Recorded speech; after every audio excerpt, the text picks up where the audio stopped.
જે એમને જે મહાપુરુષે કહ્યું ધાર્યું ધર્યું રે હરી કરે એ થાય, આ પીસા પરીસા વસમાં થાય હરીની ઈચ્છા. જે કુદરત એને પરમાત્મા કહો, તેને સદગુરુ કહો, દરેકને ખબર છે ભજન પોતાની કમાણી છે, પોતાના માટે છે. ભક્તિમાં કોઈનો ભાગ નથી. બાપા કરે તો બાપાના ફાળે, બેન કરે તો બેનના ફાળે, માતા કરે તો માતાના ફાળે. ભજન પોતાની કમાણી માટે છે. તારા માટેથી શું કર્યું ના ઓળખી જીવની જાજ ભાગી, તારા માટેથી શું કર્યું. કે ભજન પોતાના માટે છે. જે બધું કઈ કરો એ બીજા માટે છે, બધા માટે છે. ભક્તિ પોતાના માટે છે. આવું વિચારી જે મહાપુરુષો કઈ કહે છે, ગમે એટલા ખરડાયેલા હોય, ગમે રંગાયેલા હોય, ગમે એટલા ગુણહીન હોય, તો ભક્તિનો માર્ગ બધાથી શ્રેષ્ઠ છે. સદગુરુ તારણ હાર છે, માતા પિતા સર્જન હાર છે, અને સદગુરુ તારણ હાર છે. જે જગ્યાએ જેને સદગુરુ મળ્યા એના તમે ઇતિહાસો અભાવો, તમને બધાને ખબર છે. બા વાલ્મીક વાલ્મીક નાર્યો, જેસર નાર્યો, અંગોલીમલ નાર્યો. બા જેને ભજન કર્યું તમે પ્રગટ પુરાવા છે. અને ભક્તિ એ વચનની વરમાળા છે. સદગુરુ આપે તો વચન ને શિષ્ય કદી પાળે તો વચન. વચને વર્યાથી વિશ્વસી નારાય પૂજાય તેને દેવ. રામકૃષ્ણ જેવા ઝળકે જગતમાં પૂર્ણ દાખલો. એવો ભજે જુઓ દેહમાં વચન એક દીવો. તેને સતમત થઈ નિત તમે સેવો. ભજે જોજો દેહમાં વચન એક. વચનની વરમાળા છે. બાપ જેને જેને વચન કર્યા, જેને વચનનું પાલન કર્યું. ભક્તિમાં 5 શીલ આવે, 5 શીલનું પાલન. આથે ચોરી નહીં કરું, આથે દારૂ નહીં પીવું, આથે મોશ નહીં ખું, આથે જુગાર નહીં રમું, આથે હું લુચ્ચાઈ નહીં કરું.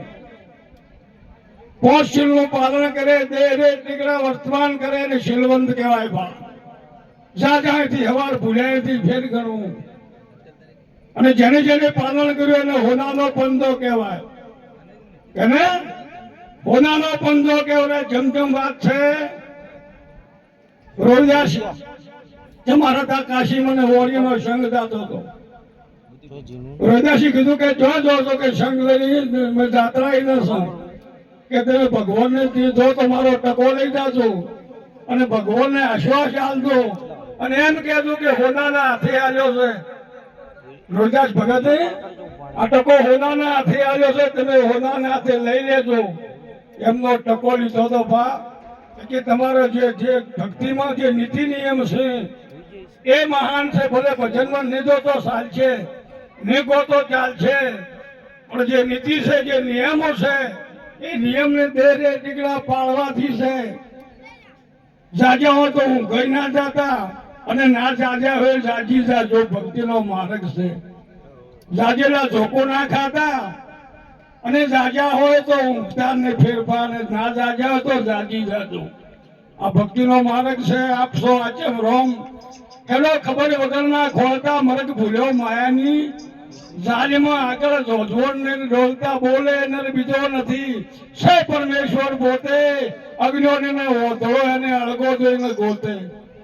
જે ગોતો છો એ તમારી પાસે છે, બીજે જોઈ નથી. બા જેને તમે ગોતવા નેહર્યા છો એ તમારા બાપ પાસે છે, એ બીજે જોઈ ચલો નથી. પણ સાદા સંત પાસે જઈ એની ઓળખાણ કરાવવાની જરૂર છે.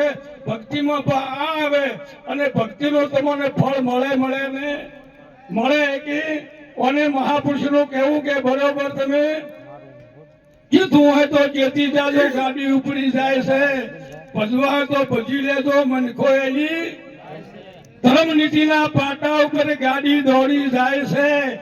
આ ટિકિટ વાળા બેસી જાય ને ગાફલ ગોતા. કાલ કરતા તો આજ કરતા તો હબ, કે થઈ જાય ધબ તો કરેગા કબ. ઓનો વિશ્વાસ છે, ઓની કોઈ મુદત છે નહીં. બા કાશું છે. આ કાશું છે, બધાને પડવાનું છે. એ કીધું કદાચ ભજન કરશો और गुण प्राप्त करशो धनोनी जन्मे तो गुणवत जन्म दे मत जन्म दे धनवान एक गुणवत ना शरण में लाखों नमे धनवान एक गुण प्राप्त कर दो भजन कर दो संतो घना छे બધા સંતોને મારા જય ગુરુવરા છે નોમ લઈ લીધા છે આવનારા ભક્તો બહેનોને મારા કોટી કોટી વંદન છે એક કોને ઓળખજો અને બે કોણ છે પણ એક કોને ઓળખજો હો બોલીએ સદગુરુ મહારાજ